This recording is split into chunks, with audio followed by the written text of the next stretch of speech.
Hi friends, Ellie Morrison here. Welcome to Eleanora Live, my IGTV series where I interview people all over the place from right here on my little pink couch in my home studio office in San Antonio, Texas. I'm thrilled to introduce you all to my guest today, Elizabeth Berrocal, who is the founder and owner of Center for Women and Family here in San Antonio, the first all women's focused mental health facility in town.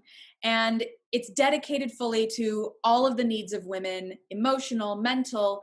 And I wanted to introduce her to all of you in case those of you watching are in need of her services, but also just to talk about the importance of empowering and uplifting women in general, not only right now, but always. So please welcome to my little pink couch, Elizabeth Berrocal. Welcome, Elizabeth. Thank you so much for joining me. Hi, Ellie. Nice to see you. So nice to see you. How are you doing? I'm doing well, thankfully, surviving, during this pandemic and, crazy stuff, but thankfully I cannot complain. Good, good. And are you able to practice from your home virtually? Thank goodness, Ellie, I am. I'm doing everything as of right now via FaceTime. It's been a little bit of a transition, but it seems to be working well. My patients are pretty loyal and they're great. So everything's been working out really well, Well, thankfully. this is especially a time of need for those who are working with mental health professionals. I think that this has been such a challenging time, even for the most naturally, positive and free among us. And it's an essential time for you to be able to provide those services. And I know that you're surely helping everybody so much. So it's so great to hear that you're able to do this via FaceTime, because this is a very strange time for everybody. Oh, Ellie, it's really unprecedented. I right now the suicide rate, it's the highest it's been, since World War II. And I mean, people, I think everyone can pretty much say that they have they have been experiencing or are experiencing, these very in-depth emotions like anxiety and depression that maybe they weren't necessarily suffering from before. But yeah, so it's been, if anything, I've been more busy, than usual. But I'm okay with that. I'm okay I with that. Yeah. Well, I wanted to, we had a conversation editorially, Mhm. which has just published, but I wanted to continue the conversation over this Eleanora Live platform because I just was so inspired and touched by your take on life and mental health and helping women. And, I wanted to share your services and what you do with all my friends on social media, with my Thank little you. corner of the internet, because I Thank have you. a feeling that you will be able to help so many people, more people than you've already helped throughout the trajectory of your career. And you're on such a momentous path. And I wanted to sort of share your story with everybody. So would you be so kind as to sort of talk about your practice and what makes you different and the things that you do with your center that you have? Absolutely. I opened up pretty recently, Ellie, the first all women's mental health clinic. So I just deal specifically with women's mental health. I love it. I feel like it was something that was very much needed here in the area. I think it's something that's needed, period, all over, but specifically here, in San Antonio, especially being the first, I think I began noticing a need for women. I worked at the pregnancy care center. I was doing all of my clinical hours there, and I really saw, a niche there that women are in need of this mental health. And it could be anything ranging from anxiety to depression to postpartum issues to even infertility issues, Ellie. And women, we go through such major transitions. Really more at every stage of life, but we seem to be going through it a lot more periodically, I think, than men do. I give or take, every 5 to 7 years we transition. So I felt that it was very much needed, and I began to see, this gap women's mental health wasn't being addressed. No. Here I am. Yeah. I mean, it's so admirable what you're doing, and it's so necessary. And I love to have real conversations, and I love to have honest conversations with the women that join me on my little pink couch. Absolutely, I love it. I love it. And one of the things that I've been thinking about in familiarizing myself with your story is this pandemic situation has been particularly interesting, even for me and my mental health, because I at first was dealing with it okay, and what I find in my own life is where my anxieties sort of they ooze, they eke out, and they're disguised as different outlets than what the root of the actual issue I think really is. And it's something that I've learned to identify throughout my adult life. And now I'm in my 30s. And so this looks a lot different than when I was in my early 20s. And one of the things that this pandemic has sort of created in my mind is this new sense of, wait, it's like an existential crisis a little bit. Like, wait, now that we know that everything can shift overnight and on a dime, are you really sure you're doing what you really want to be doing? And it's created this interesting sort of conflict within me that has just reared itself like right about now. Like about 6 months into this whole deal, I'm all of a sudden finding myself, and maybe it's because my husband went back to work this week. And it's an interesting thing because we've sort of been creating together. We've been in our place. We've been loving it. We've been rejuvenating. We've been trying to make everything out of this as sort of a positive as possible for us. And we're very lucky that we've been able to do that, and we realize that. But now that he's off to the office, I sort of am like, wait, well, it's like taking the wind out of my sails in a weird way. Even though I'm still very busy and I've still got projects, it's caused me to reflect in ways that I didn't quite anticipate would happen. And I just wanted to sort of like throw that out to you. Yeah, I love it. Ellie, I'm so glad you brought that up because, I really do think in regards to this pandemic, we all take things in very different ways. However, you're absolutely right. Anxiety does come in a very sneaky way. It seems to kind of build up upon itself. And, when you started with a molehill, all of a sudden you have Mount Everest, in front of you. And anxiety, it tends to build in that way. In mental health, it's a very difficult thing to kind of process, because a lot of times we can't really, like you were saying, you can't really pinpoint exactly what it's coming from, or, is it something from the past? Is it something that maybe triggers you? And I think during this particular time, what's happening to us now is that we're forced to come face to face with some things that maybe we weren't forced to before, Ellie.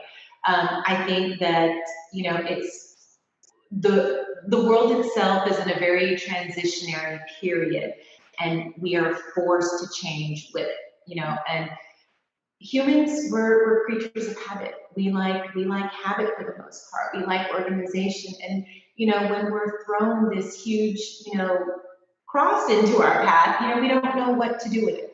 So you're right. It does bring to light some very existential questions about ourselves, our purpose, what we're meant to do. But I think the key, Ellie, in this is really reflecting upon what genuinely makes you happy now. What genuinely floats your boat? What I think that we're in a time where people are beginning to re-examine that we all are vulnerable. We all have to go through our own situations in order to become better. And that's one of the messages that I really want to get across is that, there in transition, there is pain. We have to go through a painful period in order for us to grow, Ellie. So what we do with that pain and that transformation is completely up to us.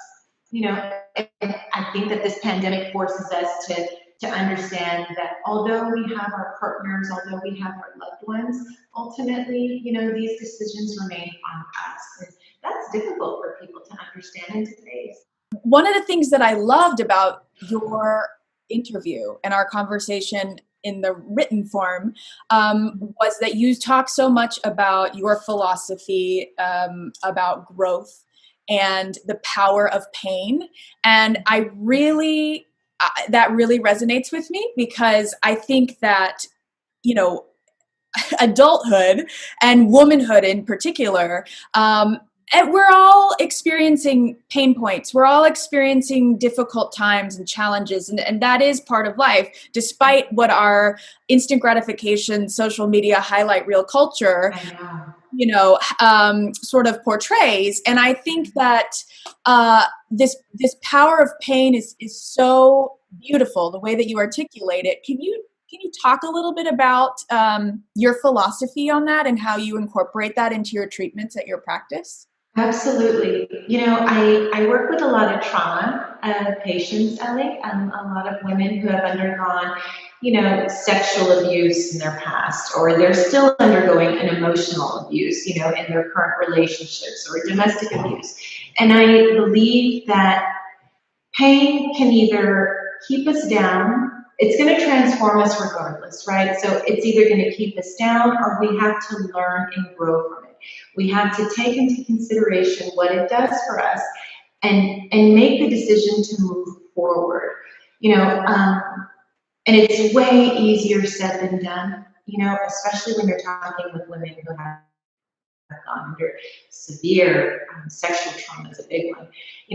It's way easier said than done, but I do believe people are absolutely resilient. I think our mind and our body are made in perfection, and I think we are meant to face challenges. We are meant to face struggles. It's learning how to deal with them. And, no one is exempt. I really want to highlight that. No one is exempt, Ellie, from pain, and it can come in many forms, like I keep saying, and relationship pain. I'm seeing a lot of women who are going through situations that, it may not be horribly abusive, but it's just as toxic for them. And it's just as painful for them, in many ways.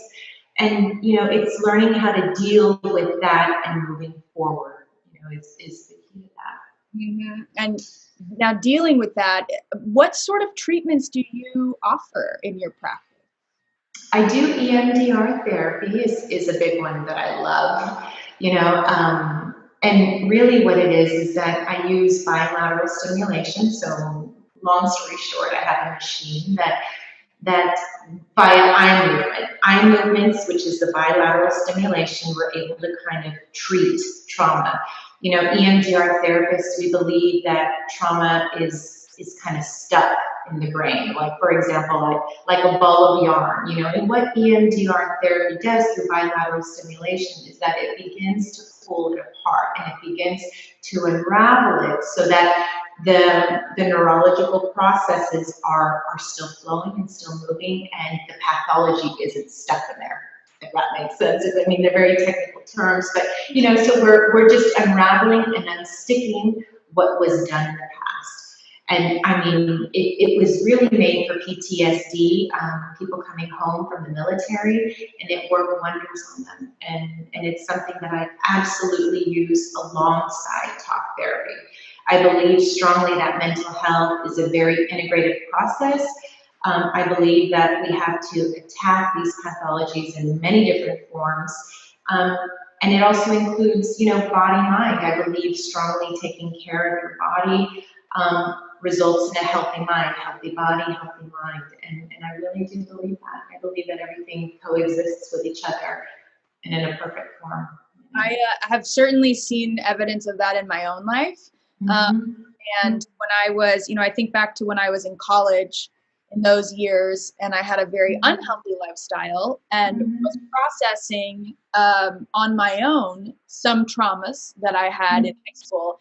And it was very different from when all of a sudden I started taking care of my body when I was in my mid-20s. And it was all of a sudden I found the worrying thoughts and the negative cloud and all of that I faced on a day-to-day basis in my earlier adult years sort of just completely disappeared. And they would, it not altogether, but on a day-to-day basis, it was all of a sudden I started noticing everything I noticed was good. Everything I noticed was joyful. Everything I felt was inspiring. And it literally was when I changed the way that I ate and the way that I exercised, and how much water I drank and all of that. And so for me, mind and body has absolutely been connected, and I wish that more people knew that, I really do.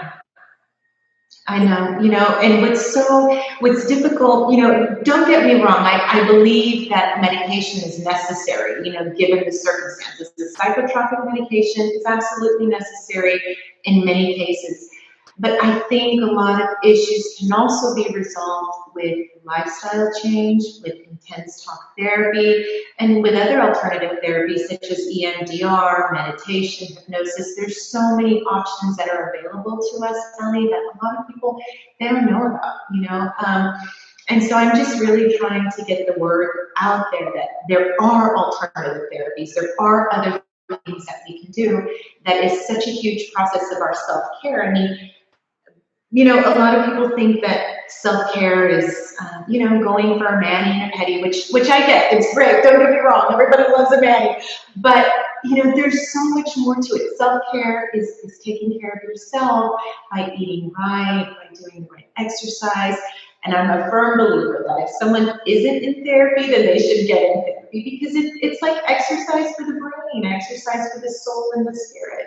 Yeah, this is something that I have not yet done for all of the self-care that I believe in. And I want to talk about this because my assumption is that I can't afford therapy, and I think that that's most people's assumption. And just because insurance may not cover it in some certain circumstances, and I don't want to incur that extra cost. And I'm trying to be responsible, but I also learned through our conversation with your article that one of the parts of the population that you're most passionate about serving is the underserved women. And so I want to talk about this and how you make your therapy services accessible to so many more women than who would typically be able to have these services. Absolutely. Ellie, I'm so glad you brought that up because, we have in every big city, there's just an incredible amount of underserved, underprivileged people and women, we're so vulnerable. We're vulnerable as it is. So when you add all of these exterior factors into play, it really makes us at the bottom of the totem pole, unfortunately, So I really try hard to work with these women. I volunteered a lot of my time before. But right now, what I like to do is that I work on a sliding scale. And a lot of times I do it pro bono. If somebody can't afford to see me, then I'll definitely work with them.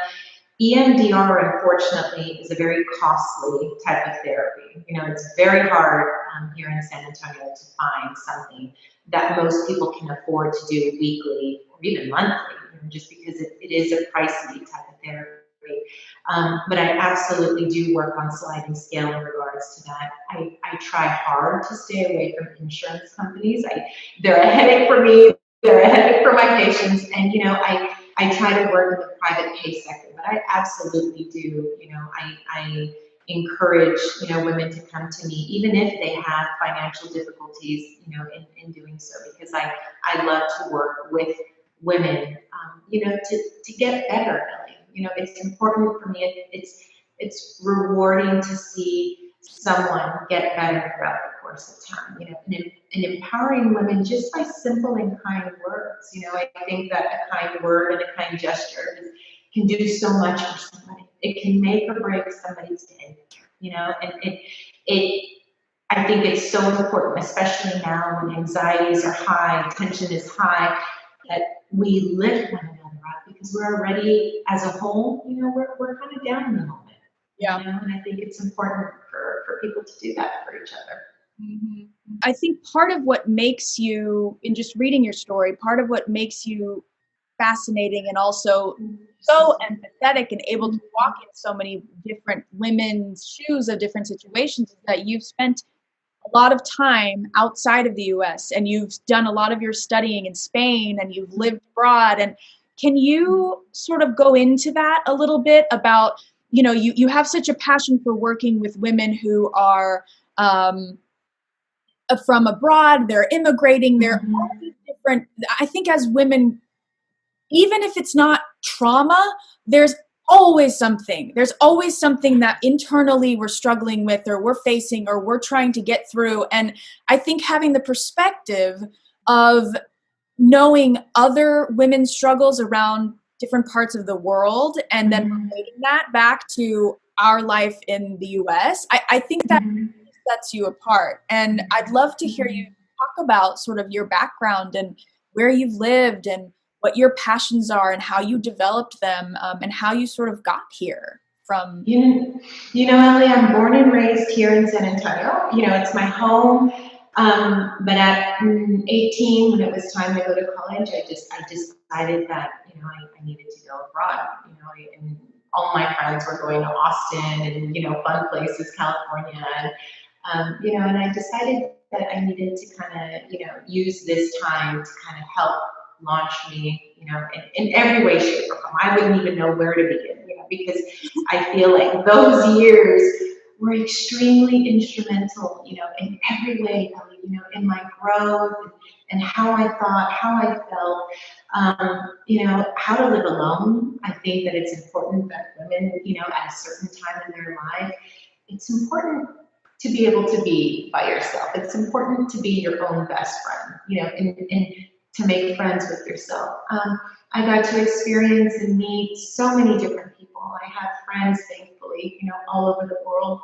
I spent some time in Egypt. I spent some time in Lebanon. I spent some time in places that, I never would have thought, a small town girl would be, and I loved every second of it.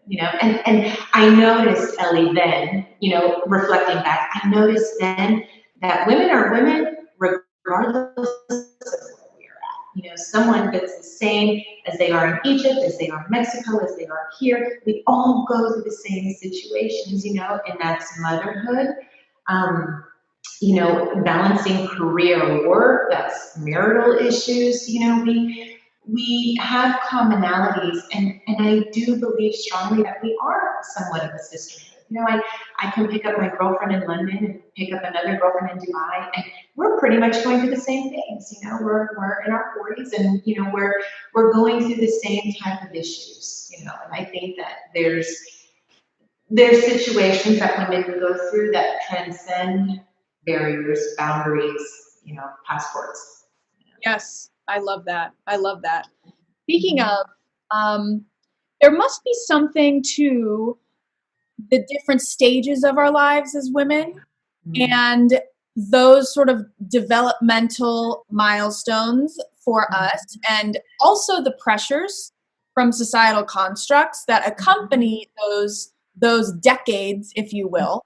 I'd be curious because I am currently mentoring a early 20s aged um, professional young woman who lives in Salt Lake City, Utah, and she wants to move to New York City to pursue a career in theater. And I just spoke with her last night, and it really got me thinking about, you know, if you could go back to that age, maybe let's say 18 to 22, and you could tell yourself something. What's the one guiding lesson that you would tell your younger self, knowing now what you do?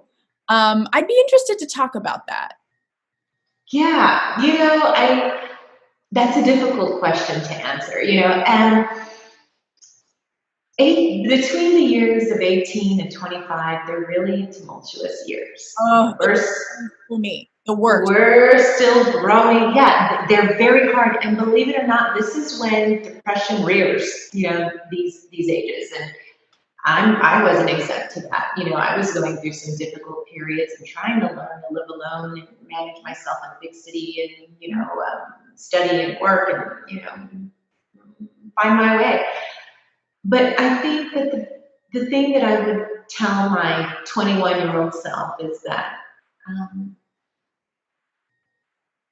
I would tell myself to learn that the painful processes, the painful periods are all going to be worthwhile in the end. You know, I believe that we're in a constant phase of learning.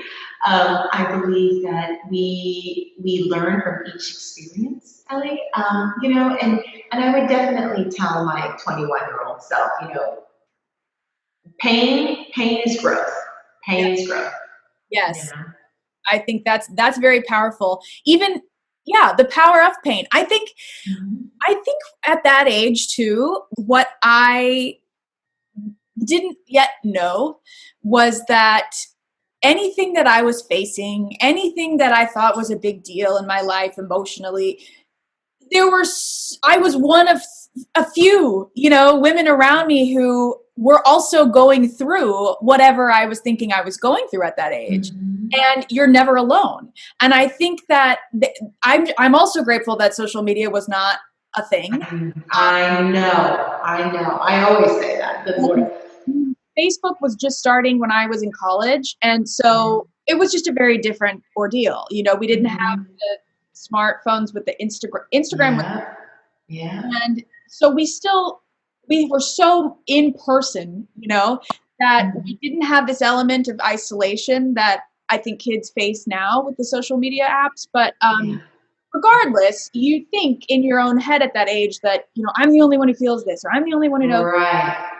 It's so Right. not the case, and so often just having somebody in your life that you can offload things to and not Right. keep them to yourself, I think is Right. so important. And I wish that I had known earlier, even Mhm. though I had a good sense of perspective, which helped, Mhm. but Mhm. I think it was just more of like, you have to rise above whatever the circumstances are, and you have to use this in order to fuel your future. And if Absolutely. that, I think that is what I would tell myself if I Mhm. were back in those days. Right. You know, if I could go back and tell her that, yeah, I know. yeah, I know. And you know, it's hard for us to, you know, and during that age, sometimes your own self is your own self is your own worst enemy. You know, if we could just during that age and even now, gosh, you know, get past our self doubts, you know, and understand that we are good enough, we are smart enough. You know, we're all of these positive attributes, Ellie, that I don't think we tell ourselves enough. You know, I think that social media, you know, projects a very unrealistic bar for many, many people. You know, and it's becoming, you know, even more prevalent now that we have a lot more time on our hands and, you know, we're scrolling through all of these picture perfect things. But it's important for me to get across that that's not reality. It's not reality at all, you know. And when we take a good look at ourselves and a good look at others, I think that we begin to understand that. You know, it's easier said than done, right? I mean, there's so many things that I can say, and it's hard to practice, but I think the act of trying to practice says so much, you know. It's like I've told you before, I think that true growth is in all the little baby steps. It's, you know, we don't wake up one day and run a marathon. We get up one day and we start walking, and then we transition to running, and then we transition to running miles, and you know, and then we move forward, and then we propel. You know, it's and I think learning to enjoy that process. yes. You know, this is something that my husband and I talk about a lot, and we've been really trying to work on in our household, is removing that mentality of I'll be happy once I blank. Yeah. Yes, And Ellie. in the early Yes. 20s, we were just, and we met when I was 22 and he was 23, which was just Yeah. experience, you know. And Mhm. now we're in our 30s and we've been married almost 5 years, and here we are. But Right. um, Right. Right. if we could go back to our younger selves and Mhm. shake them and say, like, forget what everyone is pushing on you, you know, Right. Right. to find joy in the day-to-day processes of what you are working toward. That is what Right. life is about, because when Right. you're rushing to get to these milestones, you miss all the beautiful things in between. And then what if you don't hit the goal? What if you don't, accomplish that milestone because you're so focused on this nebulous thing that you think is going to bring you happiness, Right. like oh, I want to make $1 million, or oh, I want to, these things that just we Yeah. messages that we pick up from I think our society and our culture that tell us that that means happiness. And Mm-hmm. when in Mm-hmm. fact it's Mm-hmm. the littlest moments on the day to day when you're really in tune and you're really aware and you know what brings you joy. That's it. That's what life is about.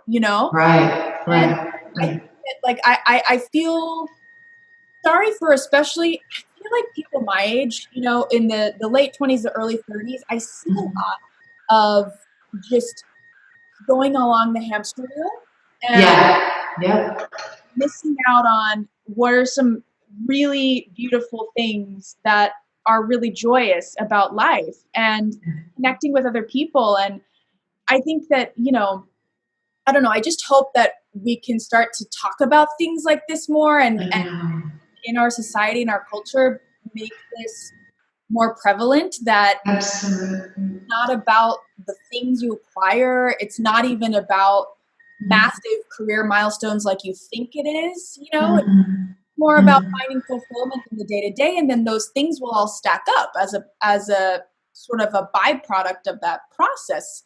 Oh, absolutely, Ellie. Absolutely. And just to piggyback off of that, like I was saying earlier, each transition in life, every 5, 8, maybe 10 years, we transition. And, I definitely noticed that in this year, from 39 to 40, there's been this incredible shift. There's this feeling of understanding that although my life isn't perfect, and I may have definitely taken the longer route instead of the shorter route and many different things, I'm okay with that.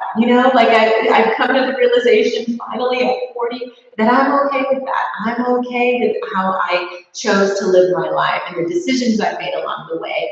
And I think it's important to realize that I don't regret anything that I did. And I think it's so important for people to understand that although they may repent some things that I've done, or perhaps certain decisions, but living on regret is so hard, and it's so hard to move forward with that. And you're right, it is this hamster wheel that we get on, that we put ourselves on, that's very difficult to get off. And the earlier that we realize that, the better it is. And I do not believe that it's too late for anybody to realize that. I believe it's better late than never. And that includes women in our 60s and our 70s. At some point we're going to get to the phase where we're accepting of ourselves, we love ourselves for who we are, what we are, how we represent ourselves, what we look like, what our body shape is, and it's coming into that acceptance and being okay with that, Ellie. Yeah. And Elizabeth, one of the things that I struggle with at this point in my life is, am I doing enough? Have I done enough? Am I doing enough? And I know that that's irrational, but I just have this, it's like, okay, I have this fear that, okay, it's time for me to eventually, if we're going to start a family, I don't have forever. Right. And then in this pandemic, it's become like very aware. I mean, I've become very aware of this, like, am I doing enough? Am I doing enough? Did I not do something? Am I not on some sort of path that I should have been on? Am I really doing what I want to do? These things it's constant in my head. And even if I'm so fulfilled and happy doing certain projects, like doing these interviews and all of it, Right. it still creeps in. And I don't Right. know if you have any suggestions maybe Mm-hmm. of how to sort of calm that, because I know that I'm not alone No. in this. No. I want No. to just sort of out myself with it because I think I it's love it. I love it. Oh, Ellie, I love that you're so authentic and you put yourself out there, and you're absolutely right. And let me tell you that we all go through this. I think the same thoughts every day. Now, I do think that when you begin to get deeper into the things that you genuinely love and genuinely enjoy, I think that those feelings begin to diminish. Um, and I believe that every one of us has a craft, has a talent, has something that we're good at, that we thoroughly enjoy. And it's up to us to discover that, and I think that once we do, those anxieties do subside. And like we talked about earlier, they may rear up in something else. And that could be possibly, a lifelong battle that you carry, or that I carry, or that the next girl carries. And that's okay. That it's okay to think certain thoughts. I'm a strong believer that when you're kind to yourself, and when you understand, and you wake up in the morning and you say to yourself, you know what, I'm going to do what I can today, and that's going to be sufficient. I think that it helps tremendously. Being kind to yourself. Again, it goes back to becoming your own best friend. Ellie. It's hard. It's hard. And we all go through that. But I absolutely, I'm in agreement with you. I think that we all go through these situations, and we all think these thoughts. Am I doing enough? Am I on the path that I'm meant to be? And I think when you genuinely love something and you enjoy doing something, I think then you are definitely on the right path. I think what you're doing here is incredible. I love, love, love your Instagram, your lives. I think that they're so instrumental, in kind of helping women get different perspectives on very different things. And I love that, Ellie. I love that you're authentic. I love that you're vulnerable. And you're very on point with how the world is transitioning. We're transitioning to become authentic and more vulnerable and to be ourselves. And I think you're at the very top of the crest riding that wave in. So I think you're good. Thank you, Elizabeth. I mean, it's been a journey, but I think one of the things that I wish wasn't the case, but I'm grateful for it, was because it's what led me to sort of the messages of empowering women that I became drawn to in my mid-20s as a creator. Was that I found that in my early career, all I wanted was a female mentor. All I wanted were older women to take me under their wing and mentor me in certain office situations in my early career, and I didn't find that. I actually found the opposite to be true. And I wasn't even somebody who was breaking any rules. I was following all the rules I was doing. But I found, I'm not sure why.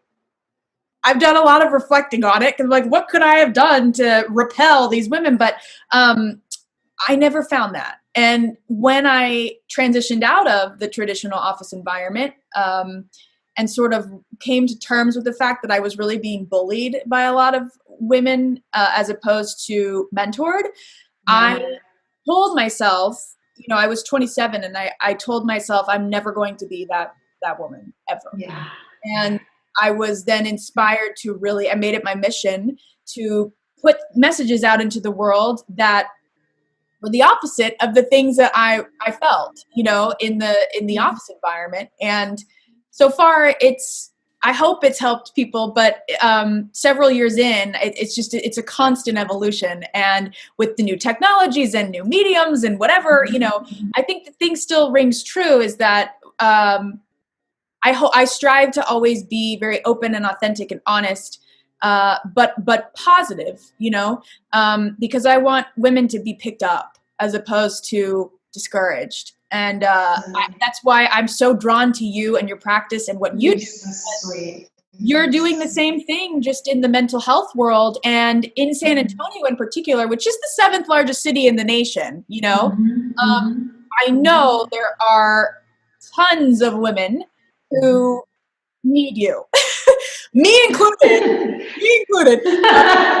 Me included. All of us. Well, yeah. I know that this is just the beginning of what's going to become of your brand and your.